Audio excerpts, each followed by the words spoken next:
Hello, and welcome to my world. Down in the deeps, down in the office deeps, in the middle of the night, with I think everybody else in the household either asleep or minding their own beeswax. Deb's not here, so although she's usually asleep at this time of the night anyway. So it's just me. It's just me. Not that anything different's going to happen. Not. Nobody has any influence over me anyway. So the fact that everybody has gone to bed or has left the house completely ain't going to change anything. Good evening, good morning, good afternoon, wherever in the world you may happen to be. Yes, I am at my house tonight. I swapped things around, so I went over to go hang at my parents' house last night, and tonight I am back home, and Deb has taken my place, house sitting, whatever you want to call it. But anyway, so it's just me. And the dogs are very worried. All this constant thing where one of us, at least once a week, one of us is gone while the other one's here, and then we flip-flop and stuff like that, and the dogs are positive we're getting a divorce.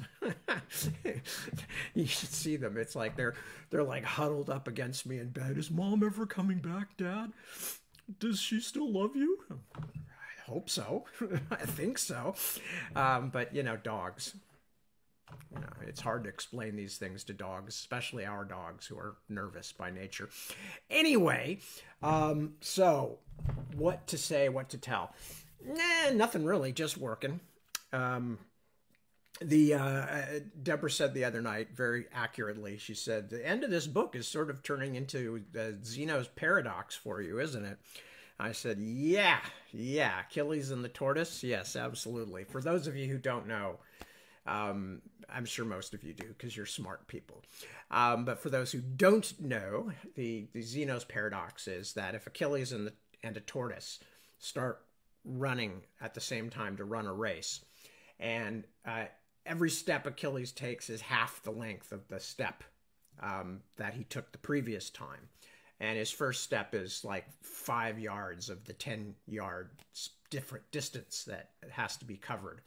And the tortoise, of course, is a tortoise and therefore very slow. And the reason it's a paradox is because if you keep having the size of anything, just like in reverse, if you double each time, and increase the size of something, the differences are quite staggering. But literally, in the case of the Zeno's paradox, you never get to the finish line because you keep having what you're doing. So anyway, so the end of the book has felt a bit like that because it's going on longer than I thought it would. But I'm, as I kind of explained at nauseating length, I think last week, or maybe I wrote it down somewhere. I don't know. I can't even keep track anymore. Part of the issue is that a book is what it is. I remember what I said. I said somewhere, I think I wrote it somewhere in answer to somebody on Twitter or something.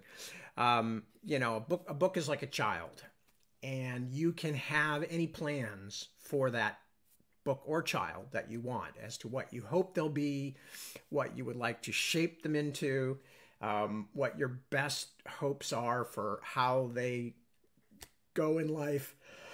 And books are just the same. You can have all the thoughts you want to, but if you're listening to, or if you are fully immersed in the substance of what the story that you're telling, you realize that not that you have no choice in the matter, but it's based on choices you made a long time ago, and that the choices you made a long time ago are going to mean that a book will be as long as it is going to be.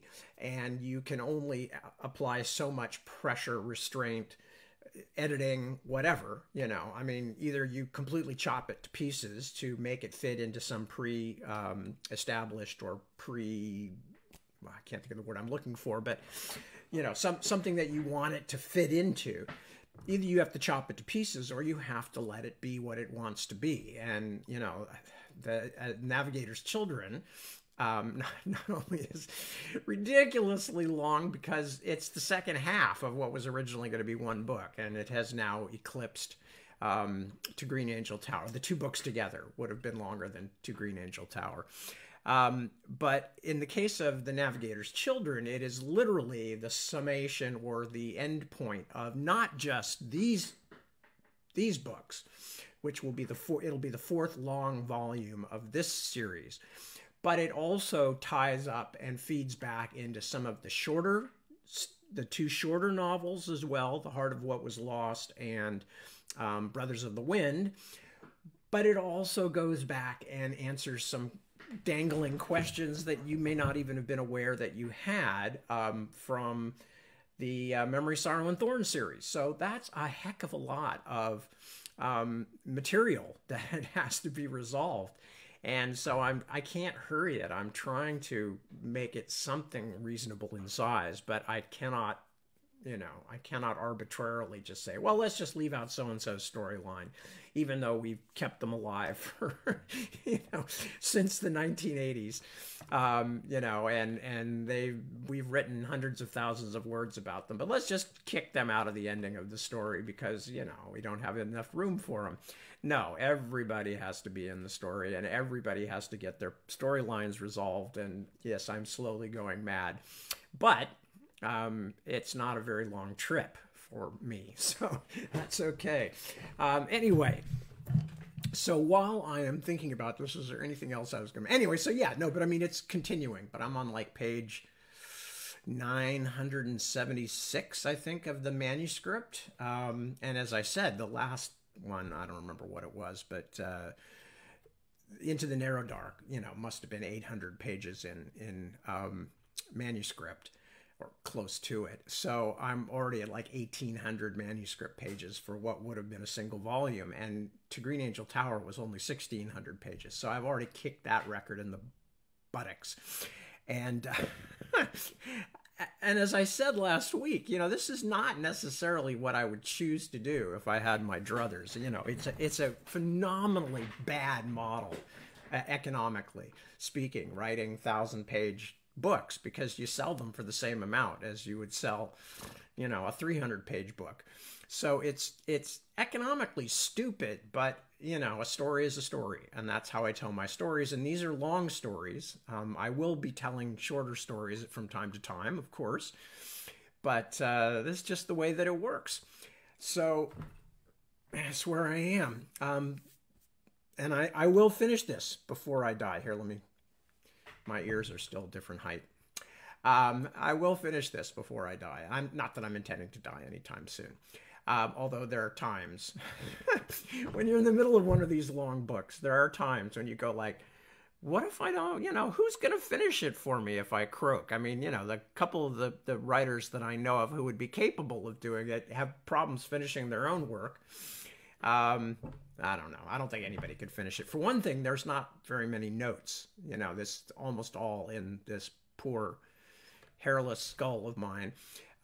So there's not a huge amount of stuff that somebody could come in. They'd have to try and figure it out from what's already written. And again, even this draft is not really finished, in the sense that there's still stuff I'm going to have to go through before I turn it over to the publishers, even as a first draft. There's a few places where I've written something and then 5 days later went, that bit didn't work. I'm going to have to go back and fix that. Or, yeah, that was fine, but now I need to change it because I've made something else happen instead. So there's still stuff like that that anybody trying to pick it up wouldn't know what to do. So let's all just, I'm going to pray for continued health so I can get this finished, because I don't know how anybody else would. It's ridiculously complicated. Anyway, all of that said, what else is there to talk about? I mentioned the dogs who are worried about divorce because Deb and I are, going in and out so much at the moment because of, family stuff that has to be dealt with. And other stuff that we're dealing with at the same time in terms of the house stuff and all these kinds of things. So, God, what else of interest is there? Oh, here's a good one. You guys will like this. I was before I was going to run out to go hang with my dad the other day. As I always do, if I'm going to be gone for a couple of days, I went and said I better change the cat box. I live such a glamorous life. So I went and, took the top off the cat box and took the bag out. And I mean, I'm not going to go into detail. You all know, those of you who have cats understand. So, and then I went, I'll just take the bottom part now that the liner is out of it, and I'll give that a clean too, just to make it nice and sweet smelling. So I picked it up, and sitting underneath it, it was a tarantula about this big. Now, we do have tarantulas here in California. And in fact, my mother-in-law, who is one of the people who has checked in to say hello there, and I will say hello to in a moment. Hello, Hazel. Actually had one of her visits to California back in the old days when we were in our other house. Opened the front door one day in time to see a fairly large spider climbing up over the top step. And was rather taken aback because, of course, one of the many things they don't have in England is poisonous spiders and poisonous snakes. At least I don't believe they have any of either. Not that tarantulas are particularly poisonous, and certainly these are not gigantic. These are not your bird-eating tarantulas. These are comparatively compact. About that big. But they're still, when you see one underneath a cat box, that you're just, we're about to reach down, and it's a little startling.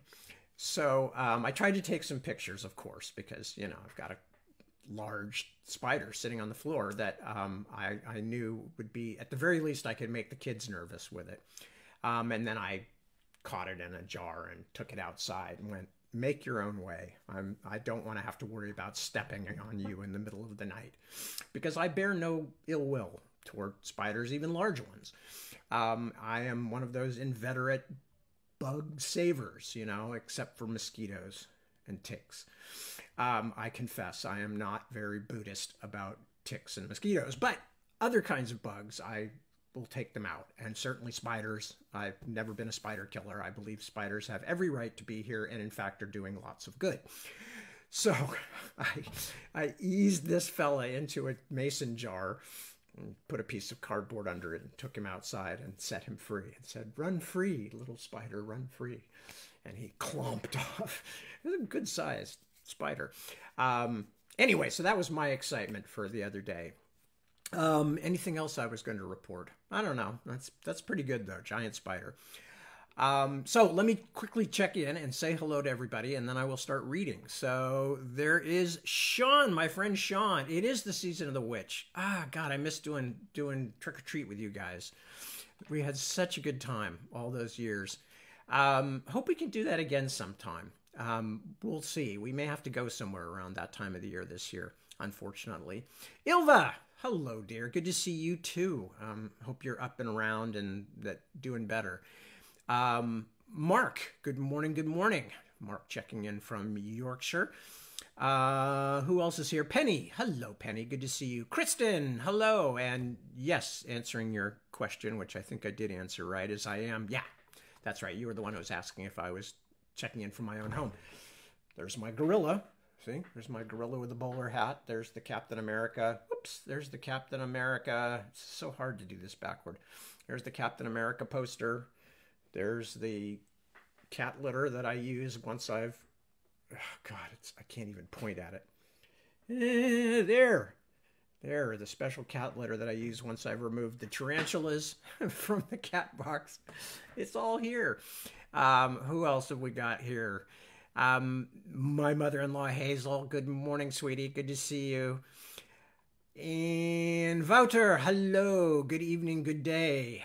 And it is surprisingly like my office. In fact, it is my office. As I mentioned, I am here and not at my dad's house, which is just as well, because I don't think I can do a broadcast from there because the Wi-Fi is really dicey unless you're sitting right on top of it. And there's not really a good place to do it from in there where the Wi-Fi is. Anyway, Chris, good morning. Last time this year from Denmark. Okay, good. Well, I mean, I hope there's a good reason for that. I hope you're there visiting and you're coming back. Iris, good morning, good morning. Good day to you. Who else have we got here? Petra, hello, hello. Good to see you. And give my greetings to Christina as well. Nicole, good morning. A bientôt. Actually, we don't say that yet. We say bon matin. Emily, Miss M, good to see you. We are okay, and although Deb's not here tonight, she's fine. She's over at my folks' house with my dad. So we're all good, and love to you and everybody on that end. Sarah, good morning, day and night to you as well. Sandra, good morning in Vienna. Lovely to hear from you. Agnes, good morning from Portugal. Where in Portugal? You'll have to tell me. I have never visited Portugal. I've been to Spain, but those were both fairly brief trips, and I didn't get a chance to really explore more of the Iberian Peninsula. Although we suspect that Deborah, my wife, is part Portuguese at some family history. She's got Iberian DNA, so that's our suspicion. Anyway, but good to see you, and thank you for checking in. Edina, good morning from Hungary. Excellent. Lovely to have you. Sonia, hello, good morning to you. Fuzzy, checking in from the UK. All right, very good. Yes, Hazel, you would not have liked this tarantula. This tarantula is about half again as big as the one that came up onto the front porch to visit you when you were in California visiting us. Voucher wants to know if they're venomous. Tarantulas can be, and they're if I remember correctly, their bristles can also be very irritating. Like you would never want to get them in your eyes or in your nose or anything like that. At least that's some species of tarantulas. I am not a spider expert. And tarantulas do have a bite, and some of them have a bite that will make you, somewhat ill, I think. But they're not like, say, black widow spiders or brown recluse spiders, which we have here in America. And they're not one of those super poisonous ones. Although I'm sure there are tarantulas that are, and I know there are much bigger tarantulas, especially in like South America and places like that, like the bird-eating spider, which is, bigger than my hand and quite impressive looking. But I'm not worried about being bitten by a tarantula. They're not that harmful. They're not that venomous. Let me see. Who else have I not said hello to yet? I got Agnes. In the northern parts, close to Porto, is where Agnes is checking in from, in Portugal. Chris was on vacation in Denmark. Now we know. And Julian, hello. Good to see you. All right, so I've said hello to everybody. I have spent a great deal of time talking, as per usual. I hope this babbling that I tend to do isn't driving you all nuts and you're not all going, why doesn't he just read? Because I could just do that. It would probably be more efficient, certainly in terms of these as a record of the book. But, I also figure like, well, if you're going to come and hang out with somebody who's reading, and it's somebody whose work you're interested in anyway, I figured, there's probably some value in seeing what kind of weird, messed up life this individual leads. And I've never been shy about sharing the incredible and intense glamour of my professional and personal life. Don't hate me. Don't hate me because I live this kind of swinging lifestyle. Cleaning the cat box and trying to reassure the dogs that I'm not getting a divorce. Anyway, so where we were last time in the Dragonbone chair, which of course is the book we're reading, but you all know that, was Simon had been at St. Hodoran's Abbey with Benedict, where they had discovered that there had been a fight between a group of Rimmersmen and some others who had been waiting to ambush the Rimmersmen. And then during the course of all of that stuff going on, in the middle of the night, Simon was found by some Rimmersmen who dragged him off out of the ruined abbey and out into the middle of nowhere somewhere. And it turned out that he has been captured by men belonging to Isgrimnur, Duke Isgrimnur, who we have seen already as a character, who was a friend and ally of Joshua's, and whose people, the men with him, they're on their way back to Rimmersgard, and they've been attacked. And that's what happened at St. Hodderins. They were ambushed. And so all that Isgrimnur knows about Simon, he doesn't know who he is. He hasn't recognized him yet, except a vague familiarity. And Isgrimnur knows that Simon was in the abbey, and that Simon called out to somebody who we know as Binabik.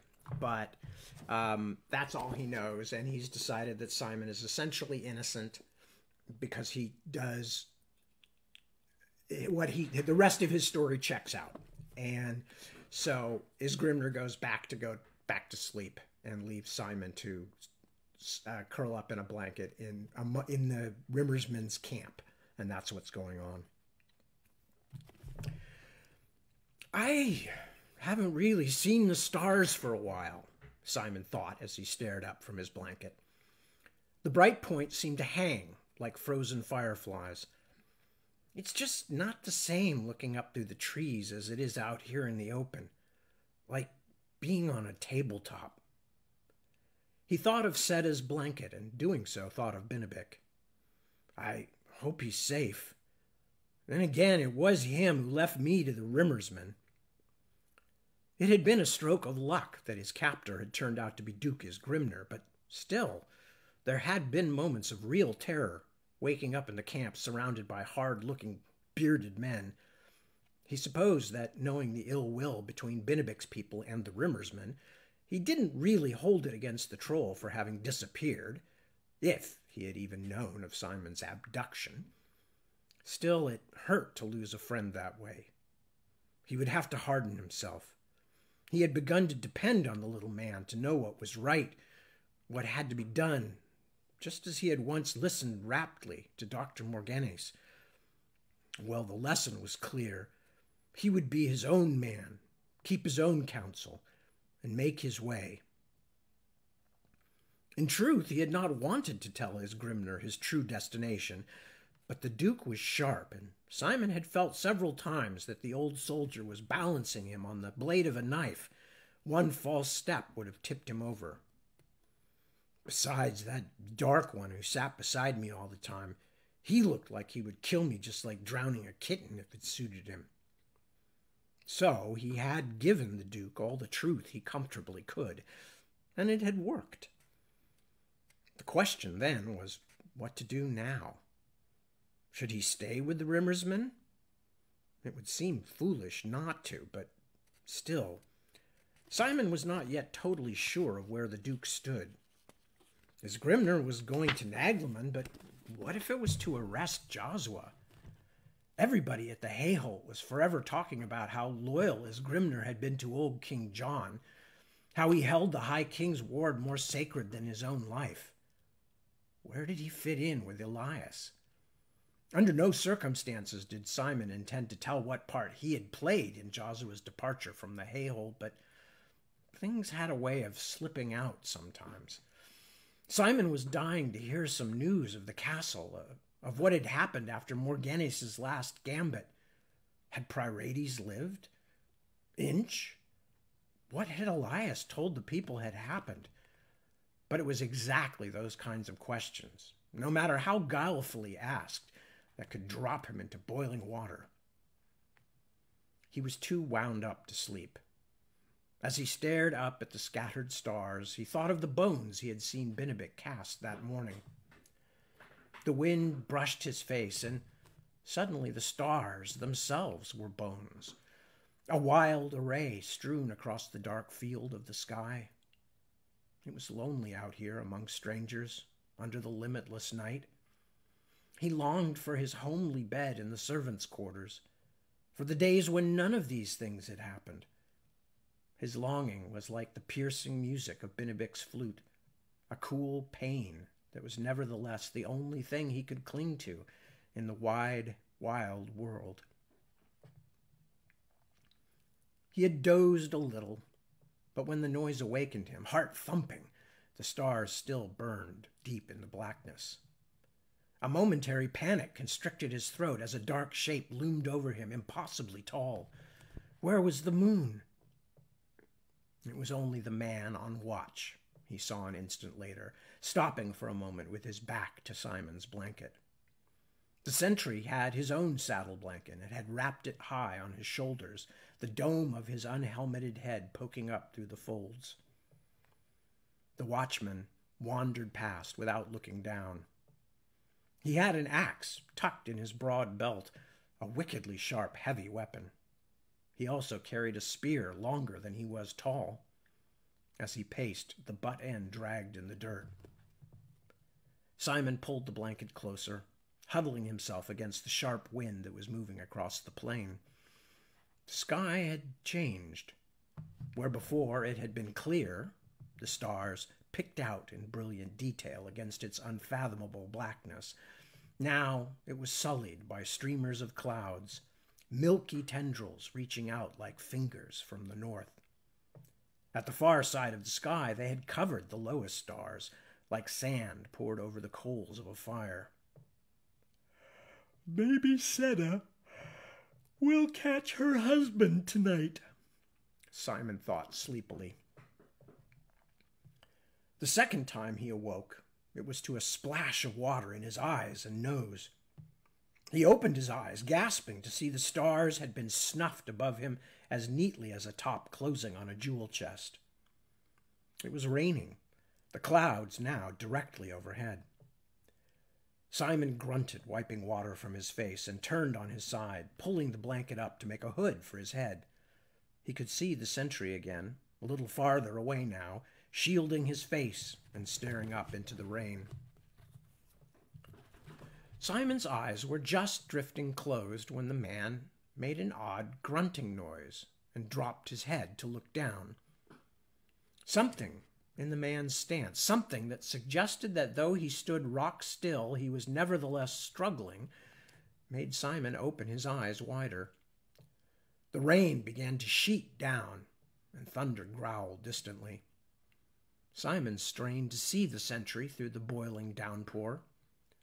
The man was still standing in the same place, but something was moving now at his feet, something active that had pulled free from the general blackness. Simon sat up, and the raindrops pounded and splashed on the ground all about. A flash of lightning abruptly lit the night, making the rocks glare forth like painted wooden props from a Usiri's play.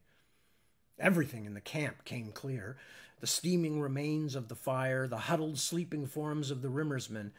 But what leaped to Simon's eye in that split instant was the sentry, whose face was stretched in a hideous, silent mask of absolute terror. Thunder crashed, and then the sky was smeared with lightning again. The ground around the sentry was seething, gouting up in great sprays of dirt. Simon's heart lurched in his breast as the man fell to his knees. The thunder cannoned again. Lightning flared 3 times in succession.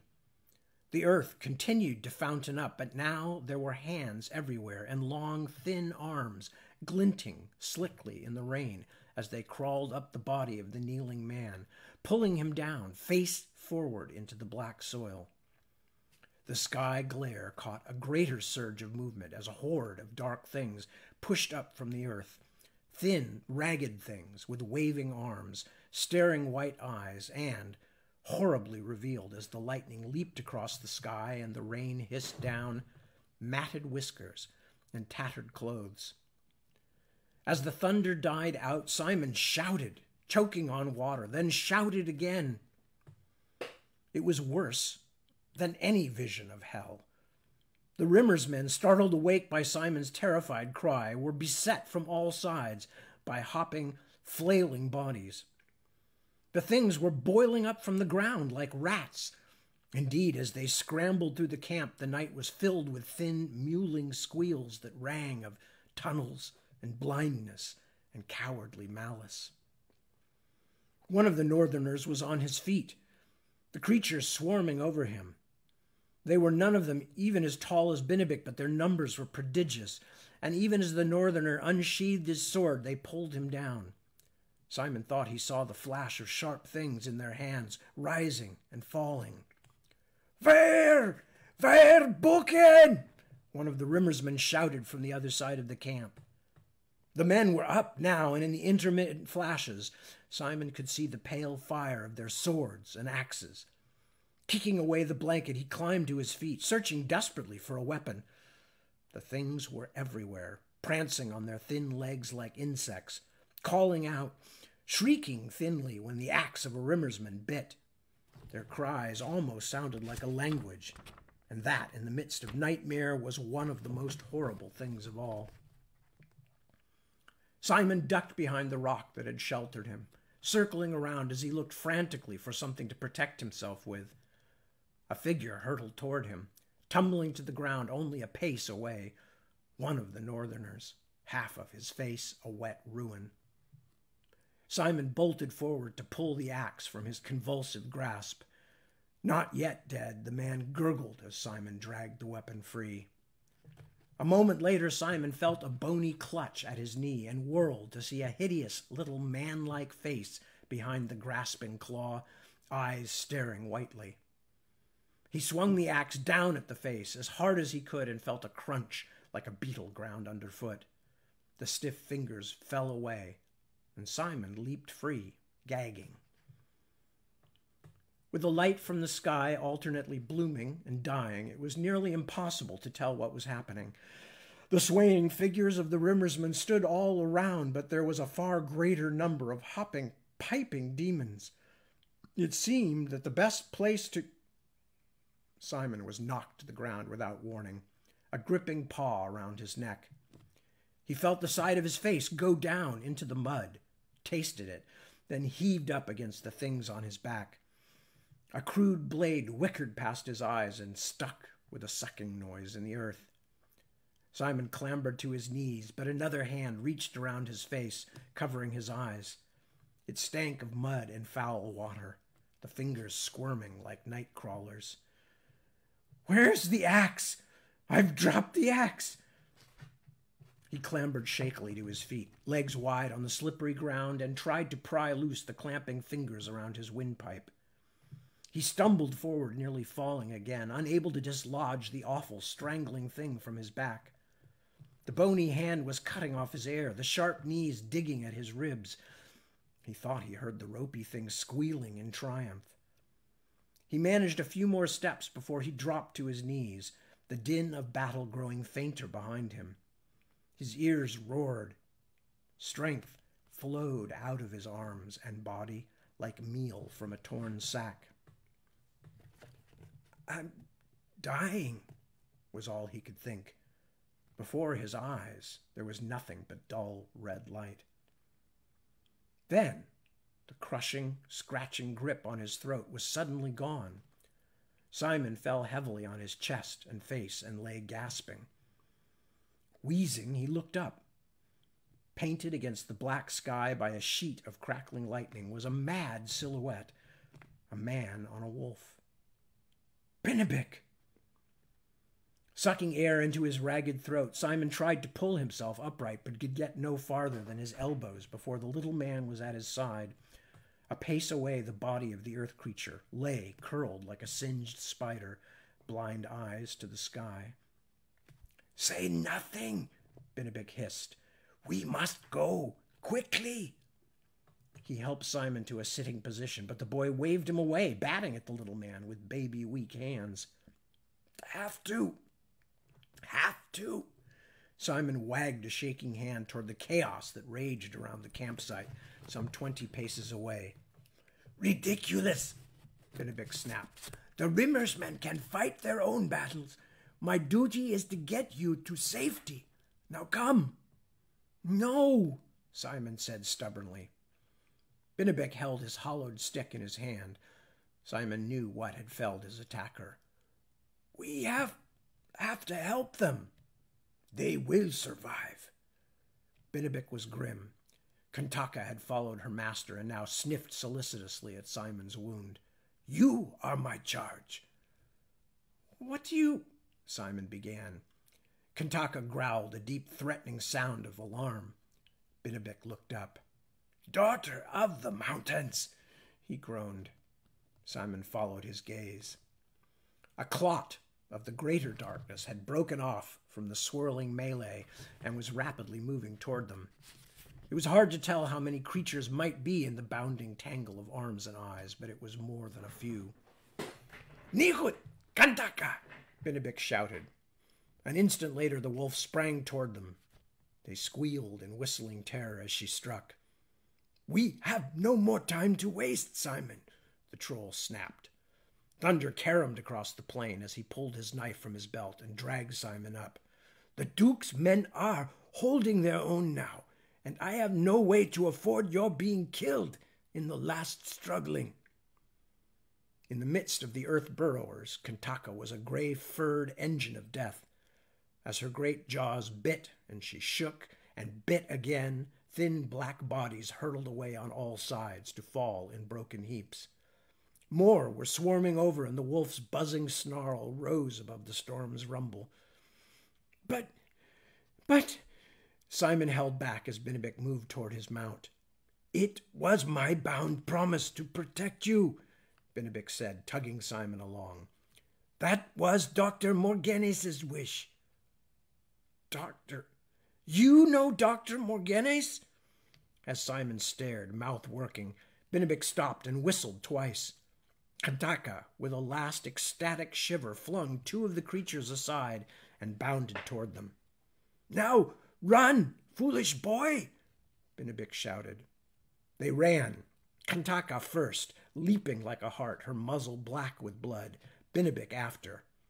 Simon followed, tripping and staggering across the muddy plain as the storm shouted unanswerable questions. Chapter 22.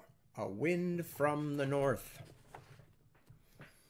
"No, I don't want a damned thing." Guthwolf, Earl of Utniate, spat citral juice on the tile floor as the wide-eyed page went scurrying away. Watching him go, Guthwolf regretted his hasty words, not out of any sympathy for the boy, but because he had suddenly realized that he might indeed want something. He had been nearly an hour waiting outside the throne room without a drop of anything to drink, and only Adon himself knew how much longer he might sit here rotting. He spat again, the pungent citral stinging his tongue and lips, and cursed as he wiped a line of spittle off his long jaw. Unlike many of the men in his command, Guthwolf was not accustomed to having a piece of the bitter southern root always tucked in his cheek, but during this strange, damp spring, one that had found him confined for days at a time in the hayhold, waiting on the king's bidding, he had found that any distraction, even that of burning one's palate, was welcome. Also, and undoubtedly because of the wet weather, the halls of the hayhold seemed to reek of mold. Mold and... no, corruption was too melodramatic a word. Anyway, the strongly aromatic citral seemed to help. Just as Guthwolf had climbed to his feet, deserting the stool to resume the frustrated pacing that had occupied most of his waiting time, the throne room door creaked and swung inward. Prirates' blunt head appeared in the gap, black eyes flat and shiny as a lizard's. "Ah, good Otaniate," Prirates showed his teeth. "How long we have kept you waiting. The king is ready to see you now." The priest pulled the door farther in, revealing his scarlet robe and a glimpse of the high hall behind. "Please," he said. Guthwolf had to pass very close to Prirates as he entered, sucking in his chest to minimize the contact. Why was the man standing so close? Was it to make Guthwolf uncomfortable? There was no love lost between King's Hand and the king's counselor. Or was he trying to keep the door as nearly shut as he possibly could? The castle was cold this spring, and if anyone deserved to keep warm, it was Elias. Perhaps Prirates was only trying to conserve heat in the spacious throne room. Well, if that was what he was up to, he had failed utterly. The moment Guthwolf stepped over the threshold and past the door, he felt the chill descend upon him, turning the skin on his strong arms into chicken flesh. Looking past the throne, he saw that several of the upper windows were open, propped with sticks. The cold northern air that swirled down tugged at the torch flames, making them dance in their cressets. "Guthwolf!" Elias boomed, half rising from his chair of yellowed bone. The massive dragon's skull leered over his shoulder. "I am ashamed to have kept you waiting. Come here!" Guthwolf strode forward up the tiled walkway, trying not to shiver. "You have much on your mind, Majesty. I do not mind waiting." Elias sat back in his throne as the Earl of Pt.24 dropped to a knee before him.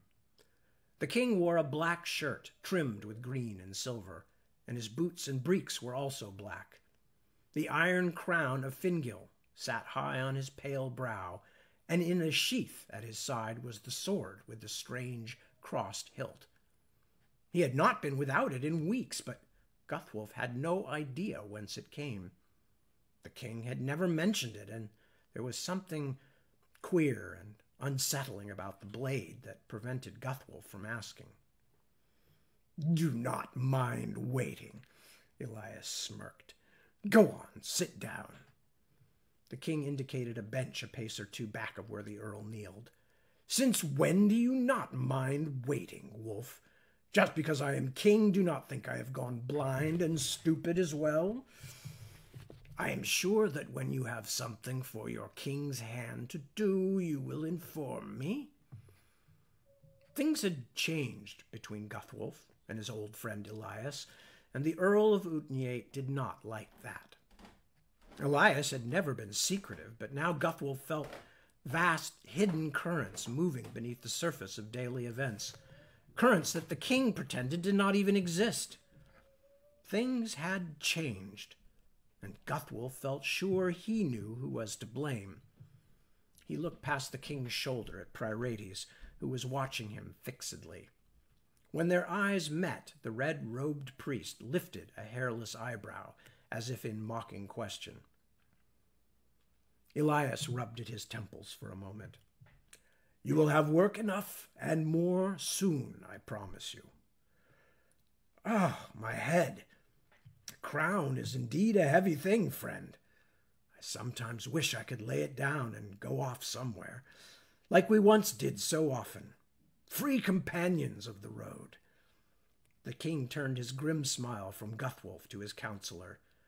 "Priest, my head aches again. Bring me some wine, will you?" "At once, my lord." Priorides moved off to the back of the throne room. "Where are your pages, Majesty?" Guthwolf asked. The king looked dreadfully tired, he thought. The whiskers on his unshaven cheeks stood out black against his wan skin. "And why, with respect, are you shut up in this freezing cave of a hall? It is colder than the devil's black arson here, and smells of mildew beside. Let me light a fire in the grate." "No." Elias waved a broad hand dismissively. "I don't want it any warmer. I'm warm already. Priorides says it is just an ague. Whatever it is, the cool air feels good to me. And there is plenty of breeze, so no need to fear stagnancy or bad humors." Priorides had returned with the king's goblet. Elias drained it with a swallow and dried his lips with his sleeve. "Plenty of breeze indeed, Majesty." Guthwolf grinned sourly. "Well, my king, you and Priorides know best and doubtless have nothing to learn from a fighting man. Is there some other way I can serve you?" "I think perhaps you can, although the task may not be much to your liking. First, though, tell me, has Earl Fengbald returned?" Guthwolf nodded. "I spoke with him this morning, sire. I have summoned him." Elias held out his cup for more wine, and Priorides brought the ewer and poured. "But since you have seen him, tell me, is his news good?" "I'm afraid not, sire. The spy you seek, Morghenes's henchman, is still at large. God's curses! Elias rubbed at a spot just beside his eyebrow. Did he not have the hounds I gave him, and the master huntsman? Yes, Majesty, and he left them still on the hunt, but in fairness to Fengbald, I must say that you have set him a nearly impossible task. Elias narrowed his eyes, staring, and for a moment Guthwolf felt he faced a stranger. Then the bumping of ewer against goblet broke the tension, and Elias relaxed. Well-a-day, he said. You are most likely right. I shall have to be careful not to take my frustrations out on Fengbald. He and I share a disappointment. Guthwolf nodded, watching the king. Yes, sire, I was alarmed to hear of your daughter's illness. How is Miriamel? The king looked briefly to Priorides, who finished pouring and backed away. It is kind of you to ask, Wolf. We do not think she is in any danger, but Priorides feels sure that the sea air of Merrimond will be the best remedy for her ailments. It is a pity to put off the marriage, though. The king stared into his wine cup, as though it were the mouth of a well down which he had just dropped something valuable. The wind whistled in the open windows. After some long moments had passed, the Earl of Utniate felt compelled to speak.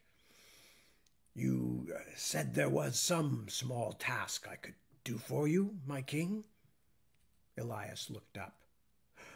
Ah, of course. I wish you to go to Hernzadhark. Since I was forced to raise the taxes to make up for the cursed, miserable drought, that old hill gopher Luth has defied me.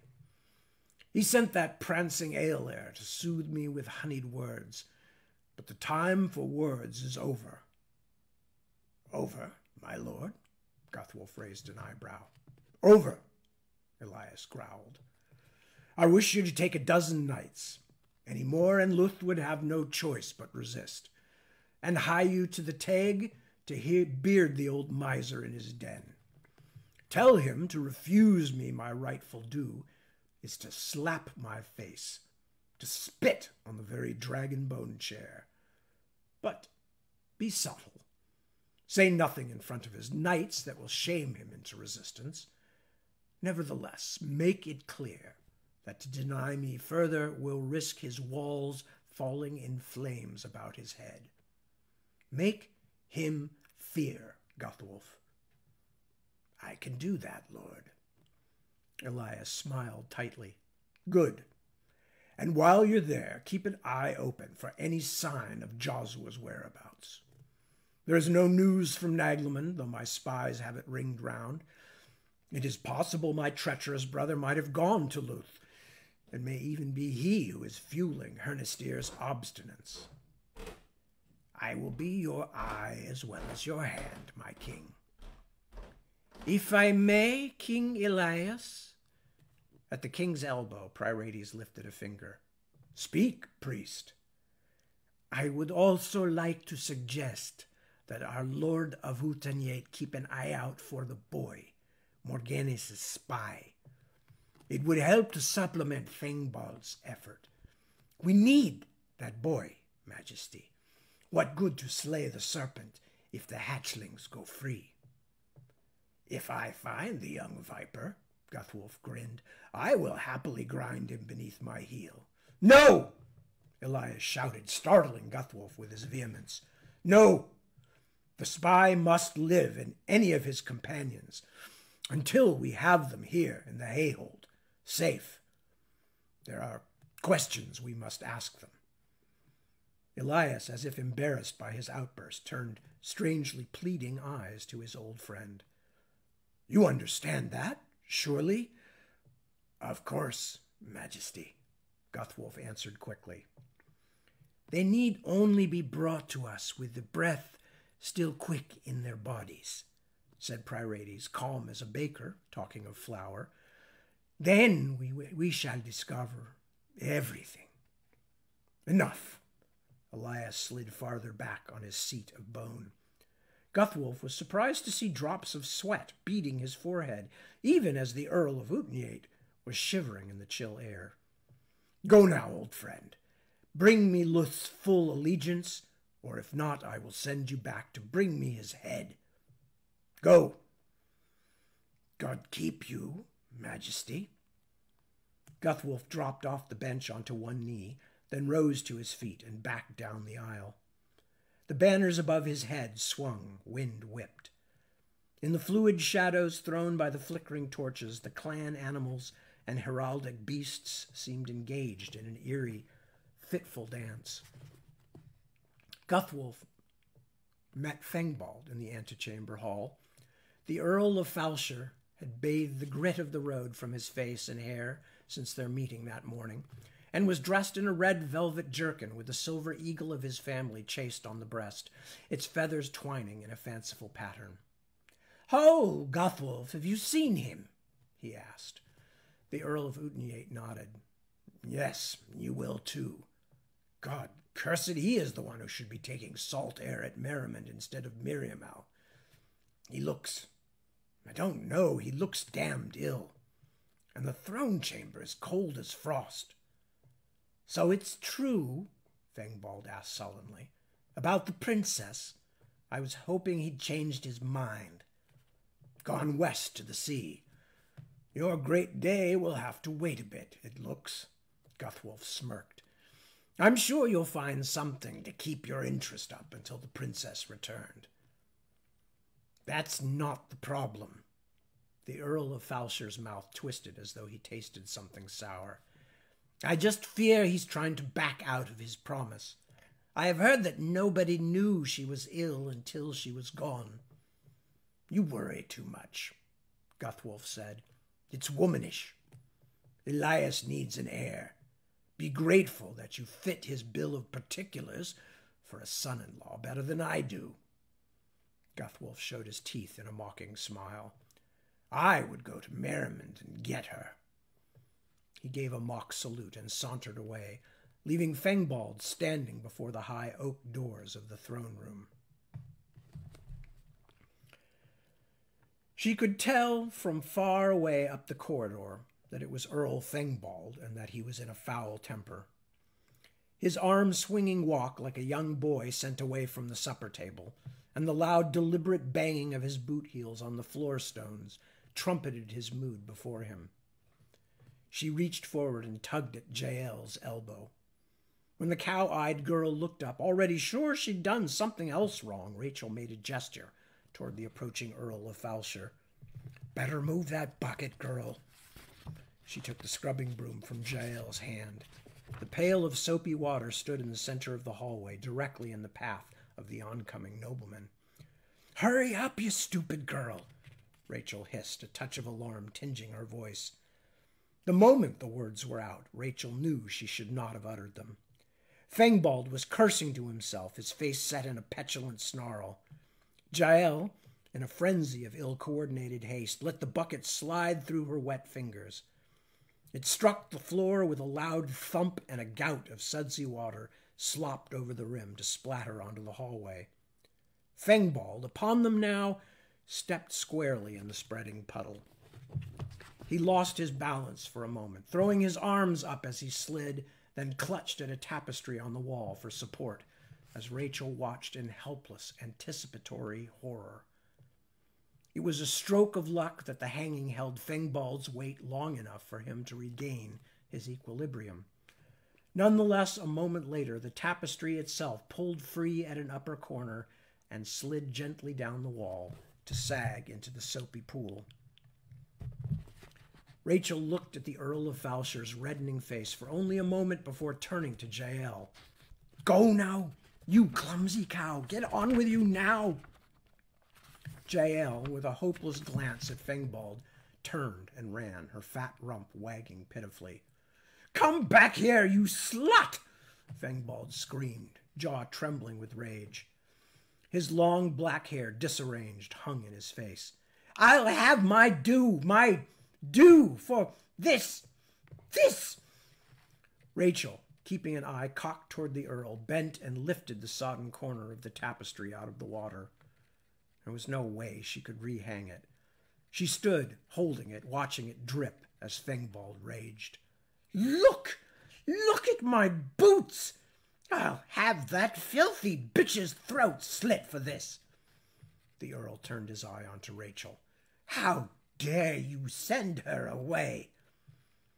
Rachel cast her eyes down, not hard to do since the young nobleman stood at least a foot taller than she.